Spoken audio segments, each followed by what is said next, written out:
ये अटल सत्य है कि बिना विश्वास के परमात्मा नहीं मिलता। जी। कबीर साहब भी कहते हैं, मुँह को कहाँ ढूंढे रे बंदे, मैं तो तेरे पास में, खोजी होए तुरंत मिल जाऊं एक पल की तलाश में, कहें कबीर सुनो भाई साधो मैं तो हूं विश्वास में। हम विश्वास के बिना परमात्मा को पा ही नहीं सकते, लेकिन कहीं हमारा विश्वास अंधविश्वास तो नहीं? हमने इस पे भी विचार करना है। विश्वास तब करना है जब हमने हर चीज को परख लेना है। तब हम जो विश्वास करते हैं परखने के बाद वो हमारा अटल विश्वास होता है। उसी विश्वास के कारण हमें परमात्मा की प्राप्ति होती है, हमारे जीवन में सुख आता है। और अगर हमने बिना परख किए अंधविश्वास कर लिया तो वही हमारे पतन का कारण बन जाता है। इसलिए कबीर साहब ने अंधविश्वास को पाखंड बोला है। पा यानी प्राप्त करना, खंड यानी कि खंडित हो जाना। प्राप्त तो कुछ होगा, लेकिन वो चीज प्राप्त हो जाएगी जो सदा सदा नहीं रहेगी। खंडित वस्तु प्राप्त हो जाएगी जिसका आपको लाभ नहीं होगा। इसीलिए पाखंड को छोड़ के अखंड को, जो कभी खंडित नहीं होता, उसको प्राप्त करना है। और अखंड क्या है? अखंड केवल परमात्मा है। हे अर्जुन, आत्मा अखंड है, आत्मा कभी खंडित नहीं होती। आत्मा को छोड़ के इस दुनिया में सब कुछ खंडित हो जाता है। यहां तक कि मेरी काया भी खंडित हो जाएगी। कृष्ण जी के भी पैर में जब तीर लगा तो ये काया खंडित हो गई। लेकिन कोई कहे कि तीर लगने से कृष्ण जी की मृत्यु हो गई, ये बिल्कुल झूठ है। आज ये छापा जा रहा है हर जगह कि कृष्ण जी की मृत्यु तीर लगने से लगी हुई। कृष्ण जी तो अजन्मे हैं, वो नित्य हैं, वो शाश्वत हैं। कृष्ण जी एक तीर से नहीं मरने वाले, उनको तो तीर छू भी नहीं सकता, क्योंकि वो शरीर नहीं, वो आत्मा है। नैनम छिंदंती शस्त्राणी नैनम दहती पावका, क्या बोला गया? और हम क्या कर रहे हैं? समझने का फेर है। कृष्ण जी आत्मदेव हैं, आत्मा हैं, वो कोई शरीर नहीं है जो खंडित हो जाएं। इसी प्रकार अगर हमारे भी भाव उन वस्तुओं से जुड़ गए हैं जो खंडित हो जाती हैं, तो याद रखना हम अखंड से नहीं जुड़े। हम किससे जुड़ गए? पूजा पाठ यज्ञ हवन से। यज्ञ हवन खंडित हो जाते हैं, पूजा पाठ खंडित हो जाती हैं, सारे नाम खंडित हो जाते हैं। कबीर साहब कहते हैं, 52 अक्षर लोक त्रय सब कुछ इन्हीं माही, ये आखर खिर जाएंगे, यानी खंडित हो जाएंगे। वो आखर इनमें नहीं, वो आखर, वो परमात्मा इन 52 अक्षरों में नहीं है। और ना ही 52 अक्षरों की हुई भक्ति से परमात्मा मिलता है। कोई लाखों साल जपता रहे राम राम राम, उसको राम मिलने वाला नहीं है। कोई लाखों साल जपता रहे ओम कलियम हरियम शरियम, कुछ भी करता रहे, उसको परमात्मा मिलने वाला नहीं है। क्योंकि जब तक उसने अपनी आत्मा को नहीं जान लिया, तब तक उसको परमात्मा नहीं मिल सकता। इसलिए कबीर साहब ने भी बोला कि जल में मीन प्यासी, मोहे देखत आवे हांसी, आत्म ज्ञान बिना नर भटके, कभी काबा कभी काशी।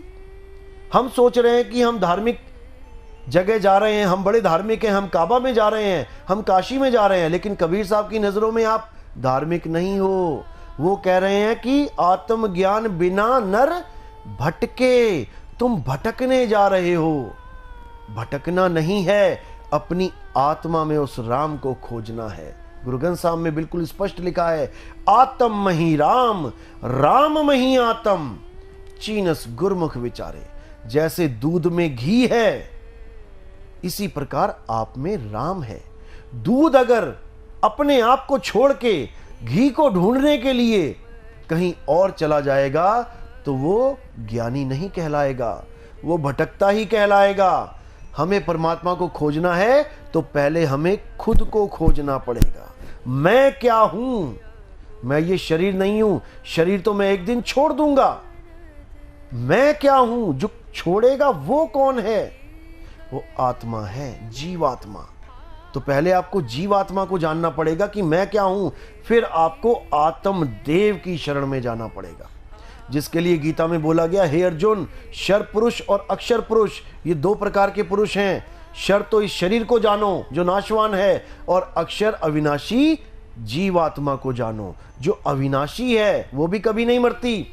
लेकिन ये दोनों ही पूजनीय नहीं है, क्योंकि एक तो जन्म रहा और मर रहा है शरीर, और एक जन्म मरण में फंस गया है जीव। जो जन्म मरण में ना तो फंसा है और ना जो जन्मता मरता है, वो आत्मदेव है, उसी को परमात्मा बोला गया है। तो वहां पर उत्तम पुरुष की बात की गई है। 3 प्रकार के पुरुष बताए हैं गीता अध्याय 15 में, आप समझेंगे जब पढ़ेंगे। तो जितनी भी विश्वास वाली बातें हैं ये तब करनी चाहिए जब आप उस चीज को परख लो, उसको परखो। हर चीज का एक मीटर दिया गया है। आपका सगा भाई भी अगर पेट्रोल पंप पे है और वहां पर उसने मीटर चालू नहीं किया और केवल पेट्रोल डाल दिया, आप उस पर यकीन नहीं कर पाओगे, क्योंकि भले वो आपका सगा भाई है, लेकिन आप के बिना मीटर के आपको यकीन आने वाला नहीं है। इस प्रकार हर चीज का एक मीटर है। तो सत्य को जानने का मीटर क्या है? हमारे ग्रंथ, वो मीटर है। वाणी से पहचानिए साधु चोर की हाट, और अंतर की करनी से निकले मुंह की बात। कबीर साहब कहते हैं आपको जानना है कि मेरा गुरु सच्चा है या झूठा है, आप वाणी से मैच कराओ कि क्या भक्ति बता रहे हैं, क्या ज्ञान दे रहे हैं। अगर वाणी से मैच होता है तो ठीक है, नहीं तो आपको गुरु बदल लेना चाहिए। गुरु बदलने में कोई पाप नहीं लगता, गुरु बदलने में आपकी तरक्की होती है। आपके गुरु भी आपको इसलिए पढ़ाते हैं कि आप जल्दी से जल्दी 1 साल यहां रहो और आगे का गुरु धारण करो, अगली क्लास में जाओ। अगर आप एक ही क्लास में 5 बार फेल हो गए, बार बार उसी गुरु के पास आ गए, तो याद रखना वही गुरु आपको दुत्कारेगा, आपको सबसे बेकार स्टूडेंट बोलेगा। और जिस दिन आप टॉप पे आ गए और उस गुरु को छोड़ के आगे चले गए, वो गुरु आपका नाम ले लेके आपका गुणगान गाएगा। कोई भी झगड़ा है, कोई भी लड़ाई है, वो तब है जब हम उस चीज को समझ नहीं पाते हैं। आज तक कोई नहीं लड़ा कि पानी का नाम पानी ही क्यों रखा है, जल का नाम जल ही क्यों रखा है, वाटर का नाम वाटर क्यों रखा है। हम एक ही चीज को, एक ही वस्तु को कभी जल, कभी वाटर, कभी पानी, कभी तोए, कभी नीर कह के उसको यूज कर रहे हैं। कोई झगड़ा नहीं है। आप ट्रेन में देखोगे बोतल पे लिखा होता है नीर, उस पे लिखा होता है जल, उस पे लिखा होता है एक्वा। कोई झगड़ा नहीं है, कोई नहीं लड़ रहा कि इस पे वाटर क्यों लिखा, जल क्यों लिखा, नीर क्यों लिखा। क्योंकि वहां पर हम बुद्धिमान हो जाते हैं, हमें समझ में वहां आ जाता है कि वस्तु एक है लेकिन उसके नाम अनेक हैं। लेकिन हम धार्मिक मुद्दों पे क्यों झगड़ा कर लेते हैं, हम जातिवाद में कैसे फंस जाते हैं, हम क्यों उस वक्त बुद्धि विवेक को नहीं यूज कर पाते। इसका कारण है अक्षर ज्ञान। हमें अक्षरों की वजह से अपना और पराये का भेद दिखाई देने लग जाता है। ये अक्षर आए कहां से? अगर आप इन अक्षरों के अस्तित्व को जानोगे तो आपको समझ में आएगा कि ये अक्षर तब नहीं थे जब इंसान आदि मानव था। आप देखेंगे आदि मानव जब इस दुनिया में आया तो उसके पास पहनने को कपड़े नहीं थे, उसके पास कोई हथियार नहीं थे शिकार करने को, उसके पास कोई खेत खलिहान नहीं थे, उसके पास कोई विधि नहीं थी बीज से पेड़ पैदा करने की, फसल पैदा करने की। यहां तक कि 5 तत्वों में आता हुआ भी वो 5वें तत्व से दूर था, केवल 4 तत्वों को यूज कर पा रहा था। कौन से 4 तत्वों को? आकाश को, जिसके नीचे वो देखता है, बैठा है, रहता है, हवा को जिसको वो सूंघता है, पानी को जिसको वो पीता है, और धरती को जिस पे वो खड़ा है। इन 4 तत्वों को उसने भरपूर यूज किया, लेकिन 5वां तत्व उसके पास नहीं था, पास होता हुआ भी नहीं था। 5वां तत्व है अग्नि। उसके पास आग नहीं थी। आग एक खोज है, इस दुनिया की पहली खोज अग्नि है। और ये खोज कैसे हुई? जब उसने जानवरों का शिकार किया, जब उसने जानवरों को पत्थर से मारने की कोशिश करी, पत्थर को फेंका, दिन में वो पत्थर जब पत्थर से टकराया तब उसको आग का पता नहीं लगा, लेकिन रात में जब जानवर को ना लग के वो पत्थर से टकराया तो वहां पर अग्नि की खोज हुई। अब वो पहली खोज, उसके जीवन की पहली खोज उसके जीवन को बदल देती है। अब वो मांस को पका के खाने लगा, जानवरों को डराने लगा अग्नि से। अभी भी उसके पास अक्षर नहीं है, अभी भी वो बिना बोले सारे काम कर रहा है, लेकिन धीरे धीरे धीरे उसने जैसे अग्नि की खोज करी वैसे ही उसने अपने अक्षरों की खोज करी। जो भी मुंह से अक्षर निकलते गए, जो भी उसने मुंह से आवाज निकाली, उसको उसने लिपिबद्ध करना शुरू कर दिया। आ आवाज निकली तो उसने आ बना दिया, ई निकली तो ई बना दिया, ऊ निकली तो ऊ बना दिया। ऐसे ही का वर्ग, टा वर्ग, ता वर्ग, सारे वर्ग बनाता चला गया। वही चीजें हम अपने बच्चों को सिखाने के लिए भेजते हैं। हमारे बच्चे भी आदि मानव ही पैदा होते हैं, ना उनके पास खाने को कुछ होता है, ना उनके पास पहनने को कुछ होता है, ना ही उनके पास कोई भाषा होती है। जो बच्चा जिस देश में पैदा हो जाता है वो उसी भाषा को अपनी भाषा मान बैठता है। तो उन्हीं अक्षरों के द्वारा उस आदि मानव ने इस जगत में जो भी चीजें दिखाई देने लगी उसका एक नाम रख लिया। और याद रखें, हर देश के आदि मानव ने अपनी अपनी भाषा का विस्तार किया, अपने अपने अक्षरों का विस्तार किया। जो भारत देश में आदि मानव था उसने 52 अक्षरों की खोज करी। संस्कृत भाषा में 52 अक्षर आते हैं। और जो अंग्रेजों के यहाँ अंग्रेज था, इंग्लैंड अमेरिका वाले जो आदि मानव थे, उन्होंने 26 अक्षरों की खोज करी। आप ABCD गिनेंगे तो 26 अक्षर हैं। उन्होंने उन 26 अक्षरों के द्वारा संसार में दिखने वाली हर चीज का नाम शुरू किया रखना। और हिंदी, भारतवासियों ने हिंदी के अक्षरों का नाम रखा, हिंदी की चीजों के नाम रखे हिंदी भाषा में।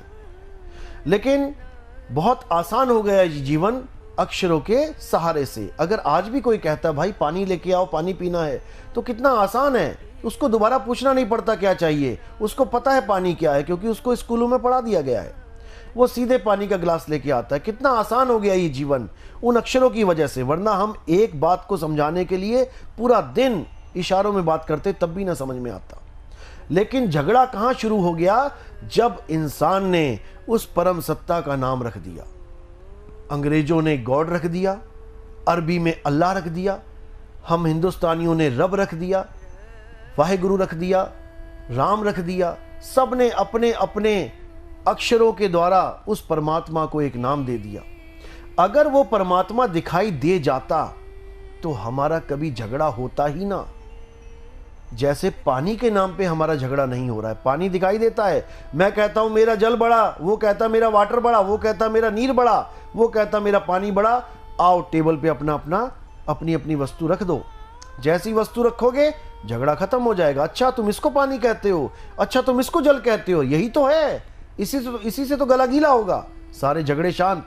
लेकिन परमात्मा के नाम पे झगड़े क्यों होते हैं? क्योंकि परमात्मा कोई सामने रख नहीं सकता, परमात्मा को कोई दिखा नहीं सकता, इसलिए अब झगड़ा चालू है। मेरा राम बड़ा, मेरा अल्लाह बड़ा, मेरा वाहेगुरु बड़ा, जबकि सब एक ही परमात्मा के नाम हैं।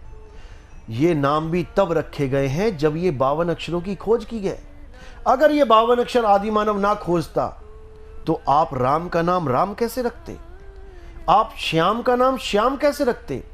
आप अपनी जात का नाम कैसे रखते? अपने धर्म का नाम कैसे रखते? आप अपने और अपने बच्चों का नाम कैसे रखते? ये नाम होते ही ना संसार में। राम का रा तब आया है जब पूरी वर्णमाला बनी है, वहां से रा और मां को उठा के आ का डंडा लगा के राम बनाया गया। धर्म बहुत ही संवेदनशील मुद्दा है। आज धर्म के नाम पे सब लड़ रहे हैं, सब झगड़ रहे हैं। असल में जो लड़ रहे हैं वो धर्म को जान ही नहीं पाए। जो कहते हैं हमारा धर्म खतरे में है, वो असल में जान ही नहीं पाए कि धर्म कभी खतरे में होता ही नहीं है। धर्म क्या है इसको अच्छी तरह समझना है। धर्म सबका अलग अलग होता है। एक ही परिवार में अगर 5 मेंबर हैं तो पांचों का धर्म अलग है, लेकिन हम समझ नहीं पाते कि धर्म क्या है, इसलिए हम अपने आप को एक ही धर्म में लिप्त कर लेते हैं। जैसे कोई पिता है तो पिता का धर्म क्या है, उसकी जिम्मेदारियां क्या हैं, ये बिल्कुल अलग होगा। और एक पुत्र का धर्म क्या है, ये बिल्कुल अलग होगा। राजा का धर्म क्या है, प्रजा का धर्म क्या है, मंत्रियों का धर्म क्या है, सैनिकों का धर्म क्या है, ये सब अलग अलग धर्म को समझेंगे, जानेंगे, तभी धार्मिक कहलाएंगे। नहीं तो अगर कोई कहे कि हम हिंदू धर्म में हैं, हम मुस्लिम धर्म में हैं, ये धर्म नहीं है। धर्म होता है धारण करना। जो आप धारण करते हो वही धर्म है। आप केवल और केवल सत्य को धारण करो, वही असली धर्म है। इसीलिए सनातन धर्म के आगे सत्य लगाया जाता है। सत्य सनातन धर्म। पहली बात तो ये समझ लो कि हमारा कोई धर्म ऐसा नहीं है जो बनता और बिगड़ता है। जो किसी आदमी के द्वारा बनाया या बिगाड़ा जाए। आज जितने भी धर्म चल रहे हैं ये सब मनुष्यों के चलाए हुए हैं। कहाँ था बौद्ध धर्म जब महात्मा बुद्ध नहीं थे? कहाँ था जैन धर्म जब महात्मा जैन नहीं थे? कहाँ था मुस्लिम धर्म जब मोहम्मद साहब नहीं थे? कहाँ था ईसाई धर्म जब ईसा मसीह नहीं थे? असली धर्म सत्य है, और सत्य को सनातन इसलिए बोला गया है क्योंकि सनातन का मतलब होता है जिसका कोई आदि और अंत ना हो। अगर किसी धर्म का आदि और अंत है तो इसका मतलब वो सत्य सनातन नहीं है। इसीलिए हमें केवल और केवल सत्य को समझना चाहिए, सत्य के अलावा किसी को नहीं जानना है। यही गीता का संदेश है। हे अर्जुन, जो सत्य को जान जाता है वही धार्मिक है। जो शरीरों की पूजा में लिप्त रहता है वो कभी परम गति को प्राप्त नहीं कर सकता। शरीर तो रथ हैं, शरीर रथ हैं, हम शरीर नहीं हैं। हे अर्जुन, तू और मैं शरीर नहीं हैं। शरीर तो हमारे रथ हैं, एक दिन नाश हो जाएंगे, लेकिन तू और मैं कभी नाश नहीं होंगे। जिस प्रकार तुम और मैं नाश नहीं होंगे उसी प्रकार ये समस्त राजा भी कभी नाश नहीं होंगे। ना तो ये कभी पैदा हुए हैं और ना ही इनका कभी नाश होगा। लेकिन जो हमें चीज़ दिखाई दे रही है हम उसी को सत्य मान लेते हैं, जबकि जो चीज़ हमें दिख रही है वही असत्य है। कबीर साहब कहते हैं, जो दिखे सो माया संतो। जो भी चीज़ तुम्हें इन आंखों से दिखाई दे रही है उसका बदलाव होगा ही होगा, वो चेंज होगी ही होगी। और जो चेंज हो जाए, गीता के अनुसार जो बदल जाए वो सत्य नहीं है। जो कभी ना बदले वही सत्य है। और क्या है जो कभी नहीं बदलता? वो आत्मा है। हे अर्जुन, आत्मा नित्य है, शाश्वत है, पुरातन है। आत्मा ही सत्य सनातन है। जो आत्मा को प्राप्त कर लेते हैं वही स्थित प्रज्ञ हो जाते हैं। आत्मा के अलावा कोई पूजनीय नहीं है। आत्मा के अलावा सब नाशवान है। जो भी नाशवान चीज़ों की पूजा करते हैं वो असत्य को धारण कर लेते हैं, और जो अविनाशी आत्मा को जान लेते हैं वो सत्य सनातनी हो जाते हैं। वो सत्य को धारण करने वाले योद्धा हो जाते हैं। इसलिए हे अर्जुन, सत्य का धारण करो, असत्य का त्याग करो। ये सवाल भी बहुत बार पूछा गया है और मैं इसको भी आज डिफाइन करना चाहता हूँ। लोग पूछते हैं कि हमने गुरु धारण किया है, हम भक्ति भी कर रहे हैं, लेकिन हमें कैसे पता चले कि हम सही भक्ति कर रहे हैं या नहीं? यानी हमें दवाई तो दी गई है, लेकिन हमें कैसे पता लगे कि उस दवाई से हमारे रोग कटेंगे कि नहीं? खा तो हम रहे हैं और सांत्वना भी दी जा रही है कि दवाई बिल्कुल सही है, लेकिन हमें कैसे पता लगे? मीटर क्या है?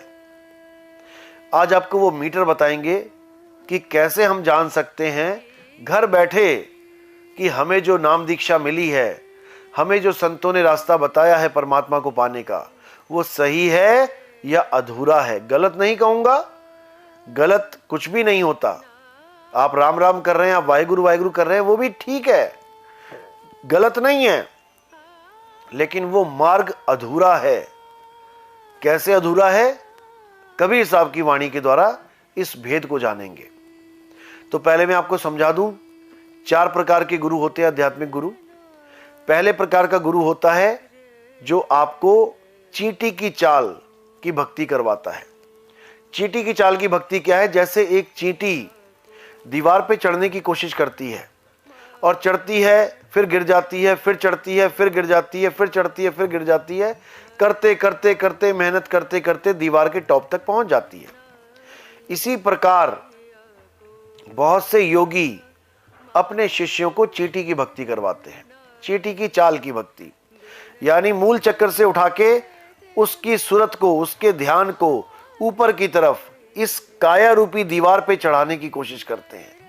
मूल चक्र से उठे स्वाद चक्र पे आ गए, स्वाद से उठे नाभि चक्र पे आ गए, नाभि से उठे हृदय चक्र पे आ गए, हृदय चक्र से उठे कंठ चक्र तक आ गए, कंठ से उठे त्रिकुटी तक आ गए, उसके बाद सहस्रार तक आ गए।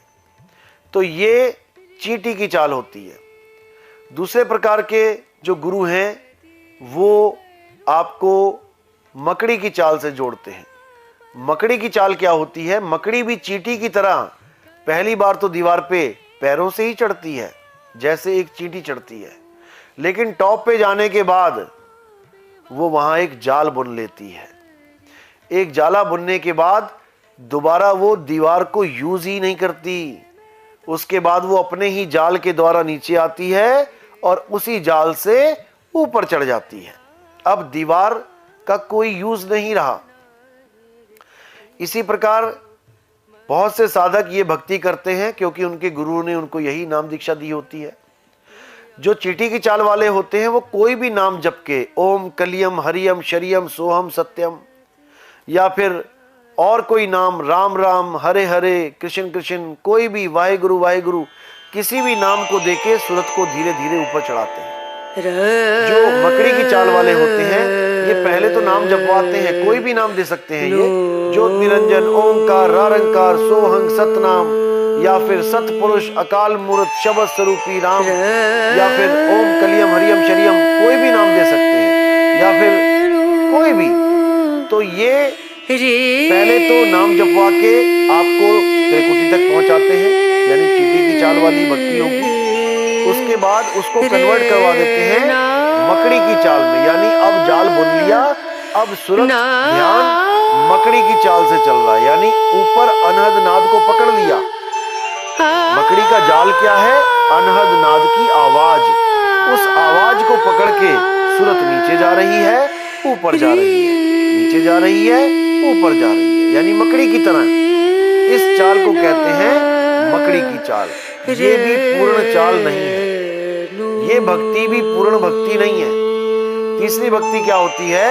श्वासों के साथ चलना, मछली की चाल। मछली की चाल क्यों बोला? क्योंकि मछली के पास एक गुण होता है कि पानी अगर इधर को बह रहा है तो मछली उल्टी छलांग मारती है। इसी प्रकार ये सूरत श्वासों के साथ जब चलती है तो उलट जाती है, फिर ये श्वासों के साथ ऊपर की तरफ जाती है, श्वास नीचे सूरत ऊपर। इसी को मछली की चाल बोलते हैं। इसमें गुरु लोग जो नाम देते हैं कोई भी नाम दे सकते हैं। श्वासों के साथ सांस अंदर ली सो, बाहर छोड़ी हंग, श्वास अंदर ली ओ हंग, ओ हंग, ओ हंग, रा म सो हंग, कोई भी नाम दे सकते हैं। सतगुरु सतनाम, वाहेगुरु वाहेगुरु कुछ भी दे सकते हैं। ओ शो कुछ भी दे सकते हैं, लेकिन फिर भी ये चाल अधूरी है, ये पूर्ण गति को प्राप्त नहीं करवा सकती। यानी चींटी की चाल, मकड़ी की चाल और मछली की चाल, जिसको जाप अजप्पा और अनहद भी कहते हैं, ये तीनों ही आपको पार नहीं। अब कौन सी चाल बची है?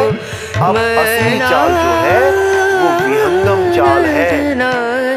उस विहंगम चाल को जब आप जानोगे तो मकड़ी मछली और चींटी इन तीनों चालों को आप रिजेक्ट मार दोगे और सीधे विहंगम चाल से अपने परमात्मा तक पहुंचोगे, जिसके लिए कबीर साहब ने वाणी में स्पष्ट बोला, शब्द विहंगम चाल हमारी कहे कबीर सतगुरदई तारी। चाबी मिल गई तुम्हें इस तीन लोक को खोलने की। खुले कपाट शब्द झनकारी, पिंड अंड के पार सो देश हमारा है, कर नैनो दीदार महल में प्यारा है। तो पार, इस काया से जो पार देश है, परमात्मा काया में नहीं है, इस काया से पार है, अजूनी है, जो कभी जून में आता ही नहीं है। उसको प्राप्त करने के लिए हमें विहंगम चाल का सहारा लेना पड़ता है, जिसके लिए गरीबदास जी ने बोला, सतगुरु के लक्षण कहूं अचल विहंगम चाल, हम अमरापुर ले गए ज्ञान शब्द सरघाल। ऐसा गुरु मिल गया जिसने मुझे विहंगम चाल दे दी, पक्षी की तरह मैं सीधे उड़ के अपने मालिक के चरणों में पहुंच गया और इस जीव की मुक्ति हो गई। ऐसी चाल देने वाले को सतगुरु कहते हैं। और उसके अलावा जितने भी ये गुरु बैठे हैं, ये आपको परम गति को प्राप्त नहीं करवा सकते। ये आपसे भक्ति तो करवा सकते हैं, लेकिन सत भक्ति नहीं करवा सकते। ये आपसे नाम तो जपवा सकते हैं, लेकिन ये नाम में समा नहीं सकते, ना ही आपको उस नाम में समाने योग्य बना सकते हैं। नाम में समाना है, नाम जपना नहीं है। एक नाम को जान के अरे दूजा दे बहा, चंचल से निहिचल भया, नहीं आवे नहीं जा। एक नाम को जान के, उस एक असली नाम सत्य नाम को जान के, उस आत्म राम को जान के, दूजा दे बहा, ये बोलने वाले, लिखने वाले, पढ़ने वाले नाम, इनको बहा देना है। चंचल से निहिचल भया, यानी जीव रूपी चंचल था पहले, अब आत्म देव रूपी अचल हो जाएगा। नहीं आवे नहीं जा, अब किसी जन्म मरण में नहीं आना है, नहीं कहीं जाना है, ना कहीं आना ना कहीं जाना, आपे में आप समाना, खुद में समा जाना है, अपनी आत्मा में रमण करना है, अपनी आत्मा में संतुष्ट हो जाना है। यही सत्य है, यही सनातन है, इसके अलावा सब झूठ है। तो कबीर साहब ने इन चारों चालों का भरपूर खुलासा किया और अपनी चाल को केवल और केवल विहंगम चाल बताया, ना कि ये ओम सोहंग जपने को विहंगम चाल बोला, ना कि ये ओम कलियम हरियम शरियम जपने को विहंगम चाल बोला। उनकी चाल विहंगम अचल है, अचल हो जाना है। तो जो सवाल अब आया है बहुत इंपॉर्टेंट सवाल है, क्या धर्म पूरे परिवार के लिए समान होता है या अलग अलग होता है? जैसे एक परिवार में 5 लोग हैं, तो क्या वो सब एक ही धर्म के हैं? धर्म उनके लिए समान है या अलग अलग धर्म उन पे अप्लाई होता है? बहुत ही इंपॉर्टेंट सवाल है, ध्यान से समझना है। पहली बात तो ये है कि हर जीव का धर्म अलग होता है। धर्म का मतलब होता है धारण करना। जो अपने गुण को धारण करता है वही धार्मिक है। अग्नि का धर्म है जलाना, तो अग्नि सबको जलाएगी बिना भेदभाव किए। पानी का धर्म है गीला करना, वो सबको गीला ही करेगा बिना भेदभाव के। इसी प्रकार राजा का धर्म है अपनी प्रजा की रक्षा करना, अपने प्रजा की देखभाल करना, ये राजा का धर्म है। लेकिन प्रजा का धर्म ये नहीं है जो राजा का धर्म है। प्रजा का धर्म अलग है, अपने राजा का मान सम्मान करना, अपने राजा के दुख के वक्त में उसका साथ देना, ये प्रजा का धर्म है। मंत्री का धर्म क्या है? राजमंत्री का धर्म क्या है? अपने राजा को सही गाइड करना, कोई भी प्रॉब्लम आती है तो अपने राजा को सही सलाह देना। सैनिक का धर्म क्या है?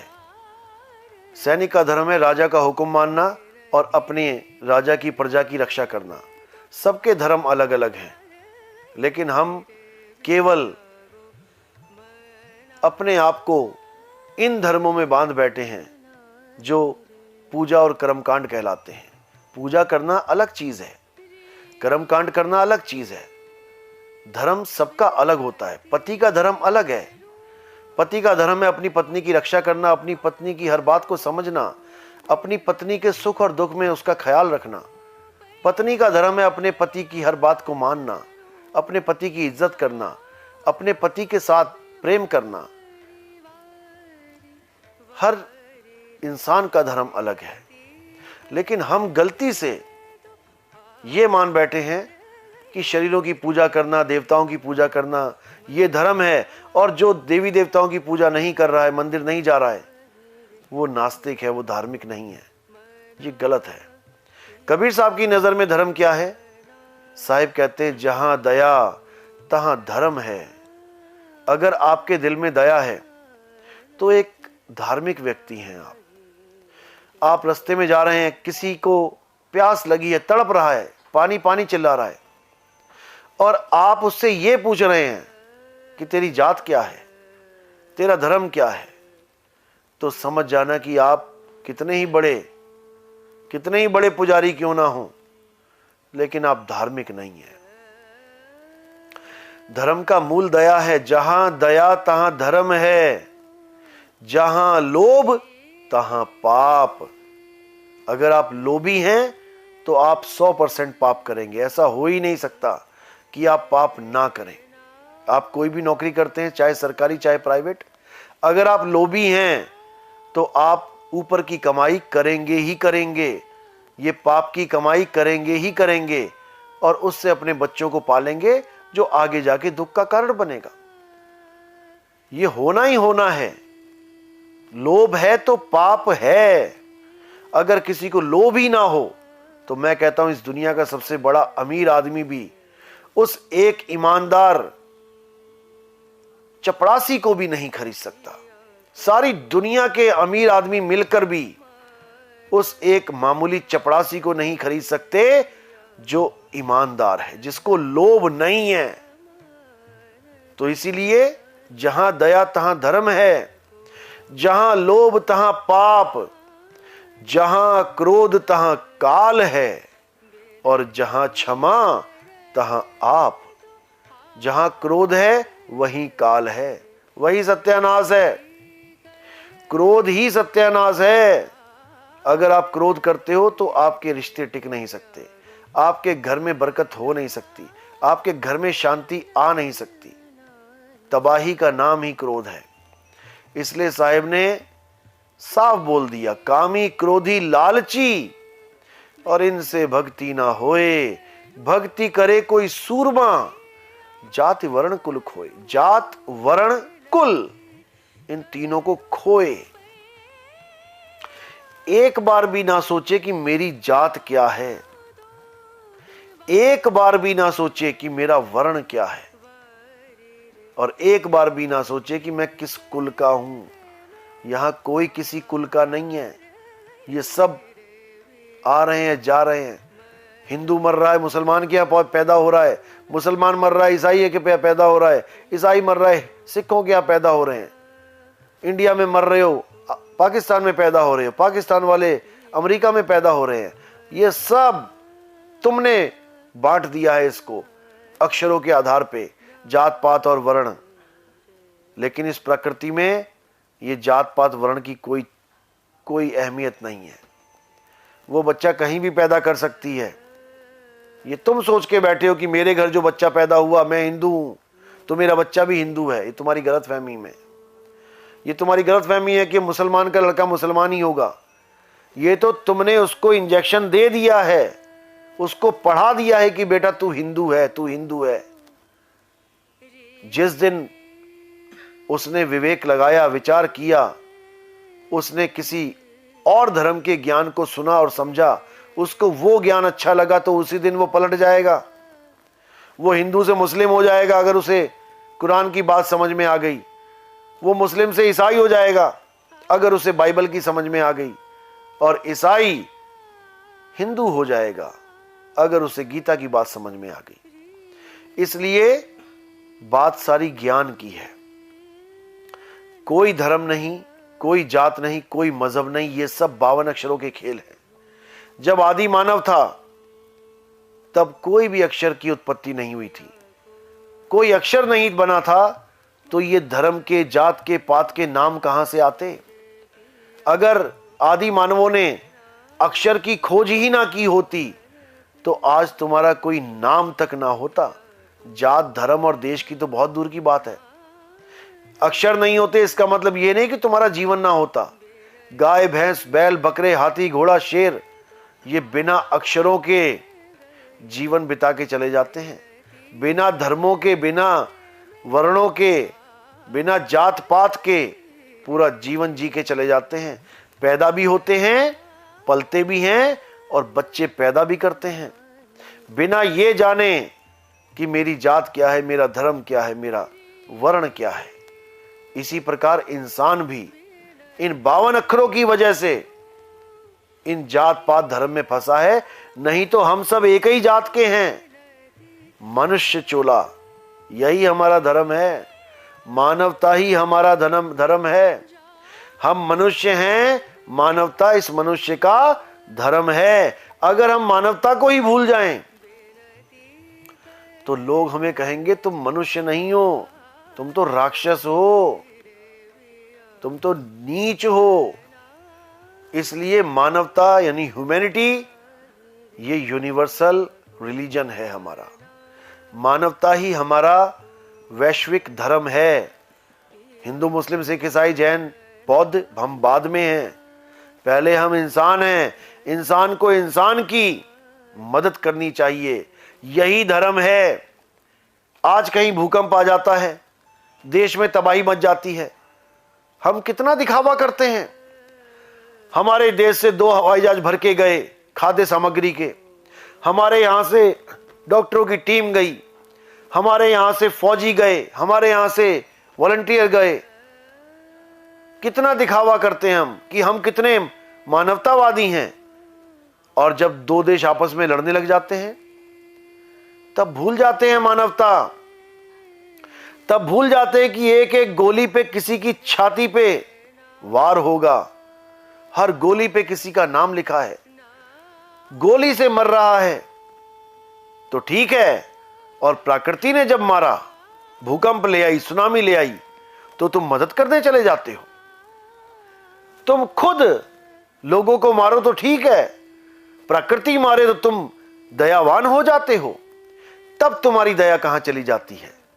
जब तुम बड़े बड़े युद्ध करते हो, बड़े बड़े परमाणु बम फेंकने का विचार करते हो, तब कहां चली जाती है ह्यूमैनिटी?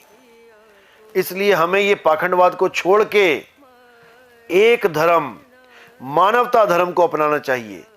और उस परमात्मा को पाने के लिए ये तरह तरह की विधियां चल रही हैं। जैसा जिसको गुरु मिला है वैसी विधि बता रहा है, जैसा जिसको मार्गदर्शक मिला है वैसा मार्ग बता रहा है। हमने किसी का विरोध नहीं करना है।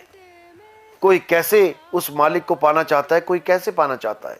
हां, अगर हमें सही रास्ता मिल गया है तो हमें उसके बारे में बताना जरूर है, आवश्यक है। यह भी हमारा धर्म है कि हमें कोई चीज मिलती है तो हम उसके दरवाजे दूसरों के लिए भी खोल दें। हमें कोई चीज प्राप्त होती है तो हमें दूसरों पर भी दया करके वो चीज बतानी चाहिए, ताकि उसका भी कल्याण हो। तो धर्म एक है, मानवता धर्म, दया ही धर्म है, और वो पूरे संसार का एक है। और जो हम धर्म मान बैठे हैं वो तो एक बोझ है हमारे ऊपर, क्योंकि हम उस घर में पैदा हो गए, इसलिए हमारे ऊपर एक भार लाद दिया गया। जैसे हमारे सरनेम, कोई शर्मा है, क्यों शर्मा है? क्योंकि शर्मा जी के यहां पैदा हो गया। कोई वर्मा है, क्यों वर्मा है? क्योंकि वर्मा जी के यहां पैदा हो गया। यह केवल एक बोझ है। शर्मा जी का बेटा पैदा होते ही खो जाता और किसी मौलवी के हाथ लग जाता तो उसका नाम अब्दुल्ला होता, शर्मा वर्मा नहीं होता। तो इसी प्रकार मानव धर्म को समझो। और जो आपके धर्म हैं, देश के प्रति हमारा क्या धर्म है? हमारे कर्तव्य ही हमारा धर्म है। अपने अपने कर्तव्य को जानो, अपने अपने धर्म को पहचानो और एकजुट हो जाओ, एक मानव धर्म को अपना लो। इसी से सबका कल्याण होगा और सारे झगड़े खत्म हो। कबीर साहब के द्वारा जो 4 राम के बारे में बताया गया है, उस पे भी कई प्रश्न पूछते हैं लोग कि कौन है ये 4 राम? हमने तो एक ही राम के बारे में सुना है। वही एक राम सारे संसार का राम है, ऐसा भी बोलते हैं लोग, लेकिन ऐसा सत्य नहीं है। कबीर साहब ने किन 4 रामों की बात करी है, इसको अच्छी तरह समझेंगे। कबीर साहब कहते हैं, एक राम दशरथ का बेटा, एक राम घट घट में बैठा, एक राम का सगल पसारा, और एक राम तीनों से न्यारा।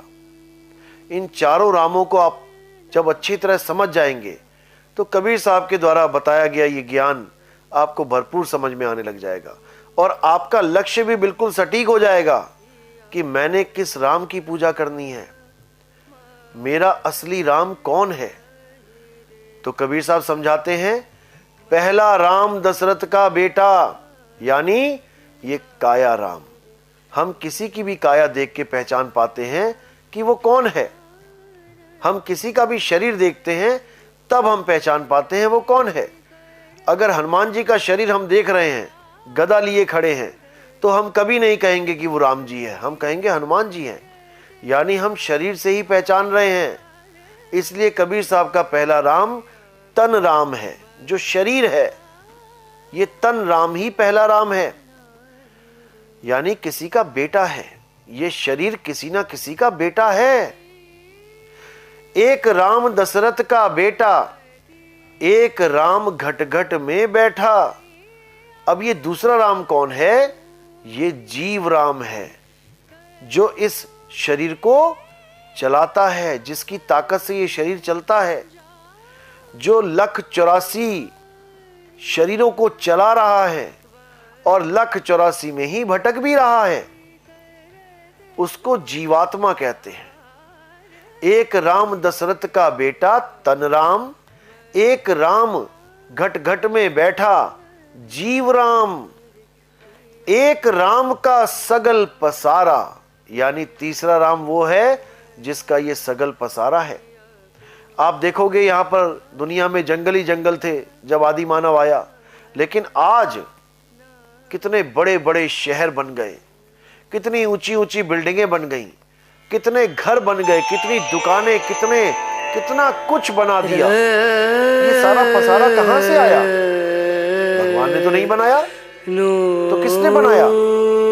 ये मन राम ने बनाया है। जो आपके अंदर मन बैठा है, ये तीसरा राम है।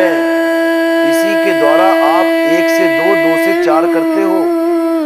आप पैदा हुए अकेले थे, बड़े हुए अकेले हो, और अंदर मन राम इच्छा प्रकट कर देगा कि अब मुझे एक स्त्री चाहिए शादी करने के लिए।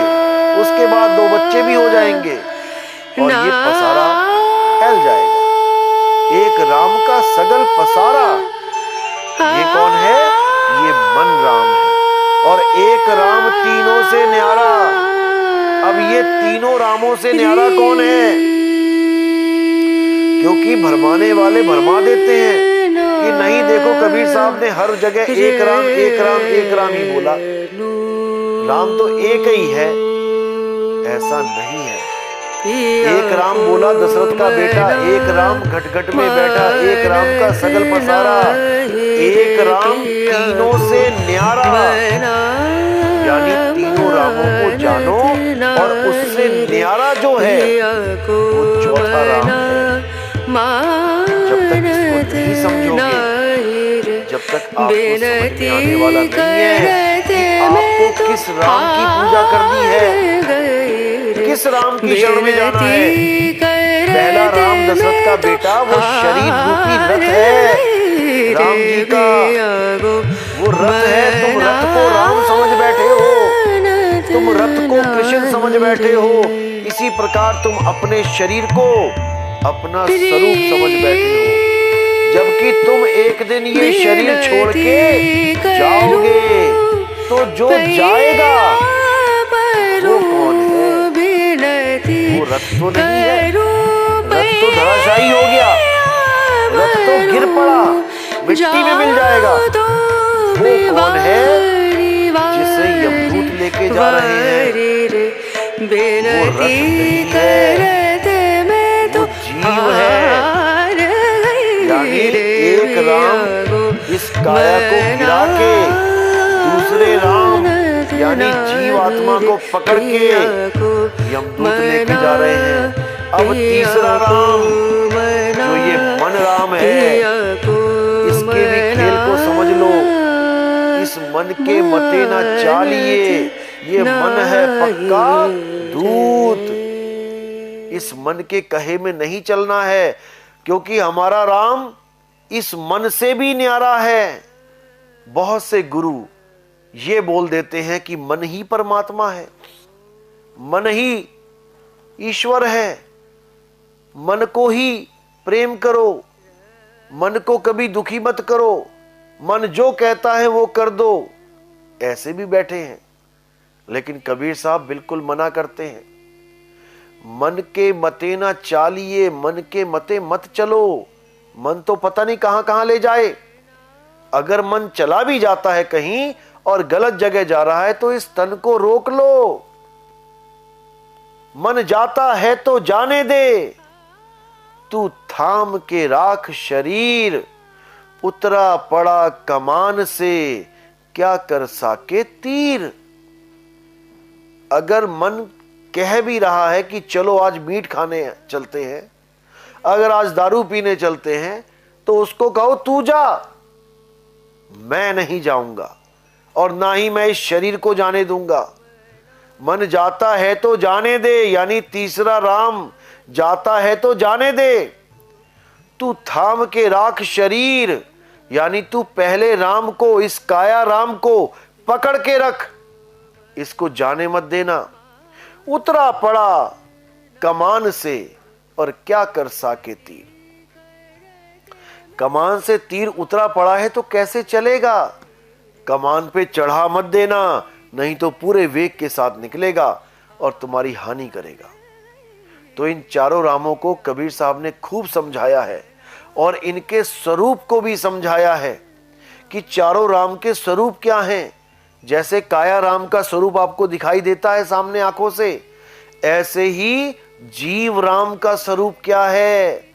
जो भेदी गुरु होता है वो इन चारों के स्वरूप को जानता है, और जो भेदी गुरु नहीं होता है वो एक भी राम की बात नहीं बता पाता। तो एक राम काया का स्वरूप, दूसरा राम जीव का स्वरूप। ये जीवात्मा का स्वरूप क्या है, कैसे पहचाने कि ये जीवात्मा है? तीसरा स्वरूप मन का स्वरूप। ये मन क्या है, कैसा दिखाई देता है? क्योंकि ये मन आपके साथ 24 घंटे रहता है और आप हर जगह इस मन का प्रयोग करते हो। मेरा मन कह रहा है कि आज मैं घूमने चला जाऊं, मेरा मन कर रहा है कि मैं चाय पीऊं, मेरा मन कह रहा है आज फिल्म देखने चला जाऊं। ये मन है कौन? जो कहता ही जा रहा है और तुम उसकी बात मानते ही जा रहे हो। क्या इस मन के साथ कभी मुलाकात हुई? क्या इस मन को कभी देखा, कभी जाना कि कौन है ये? तुम नहीं जानते इस मन को। ये मन बहुत शातिर है, ये मन बहुत शातिर है, और ये तुम्हें ऐसे फांस के रखता है कि तुम कभी सोच भी नहीं सकते कि तुम कहां फंस चुके हो।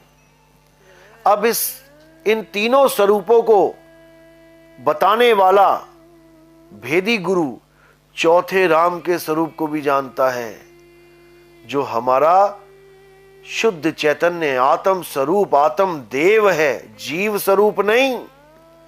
जीव आत्मा अलग है और परम आत्मा आत्म स्वरूप अलग है, आत्म देव अलग है।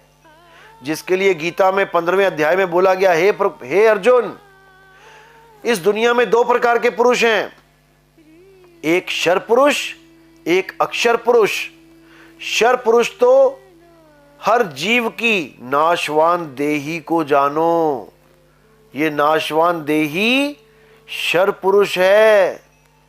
और अक्षर पुरुष इन देही को चलाने वाली जीवात्मा, जिसकी वजह से ये चल रहा है, वो अक्षर पुरुष है। यानी पहला राम और दूसरा राम दोनों का जिक्र गीता में अध्याय 15 में कर दिया गया कि शरीर तो सबके नाशवान हैं, शरीर तो ये रथ हैं, रथ तो टूटेंगे, लेकिन जो जीव है वो अक्षर यानी अविनाशी है, वो कभी नहीं टूटेगा, लेकिन पूजनीय नहीं है। दोनों हैं लेकिन पूजनीय इन दोनों में से कोई नहीं है। ना तो ये शरीर पूजनीय है, ना इस शरीर को चलाने वाला जीव जो बंधन में बंधा है वो पूजनीय है। तो पूजनीय कौन है? उत्तम पुरुष तो अन्य है, वो चौथा राम है, वो आत्म देव है, वो आत्म राम है, जिसको प्राप्त करने पर ही तुम्हारा ये भव बंधन खत्म होगा, तुम सदा सदा के लिए मुक्त हो जाओगे। अब तुम्हें वापस आने की जरूरत ही नहीं पड़ेगी। जिसके लिए गीता में बोला है, हे अर्जुन, परम धाम वो धाम होता है जहां पर जाने के बाद जीव कभी वापस नहीं आता इस गर्भ जून में, इस नाशवान संसार में। क्योंकि ये संसार हमारा नहीं है, ये संसार काल का है। इसीलिए इसको मृत्यु लोक बोलते हैं, जहां पल पल मृत्यु होनी है, जहां कोई मृत्यु से नहीं बच सकता। इसीलिए कबीर साहब ने कहा, रहना नहीं देश बेगाना है, और ये धरती कागज की पुड़िया, बूंद पड़े घुल जाना है। कहे कबीर सुनो भाई साधो, सतगुरु नाम ठिकाना है, रहना नहीं देश बेगाना है। ये बेगाना देश है भाई, यहां पल का नहीं पता तुम्हारे साथ क्या हो जाए। भरा पूरा परिवार कार में जा रहा है, पता नहीं कब एक्सीडेंट हो जाए, पूरा परिवार खत्म हो जाए, और तुम्हारी पाई पाई जो तुमने जोड़ के ये महल बनाए हैं ये सब कोई और भोग भोगेगा, कोई और ले जाएगा, कोई और अपने नाम पे करवा लेगा। तुम्हारे हाथ पल्ले कुछ रहने वाला नहीं है। इसलिए चारों रामों को जान लो और असली राम को समझ लो। अगर नहीं समझ पाए तो रथ की ही पूजा करते रह जाओगे और अंत समय में पछताओ।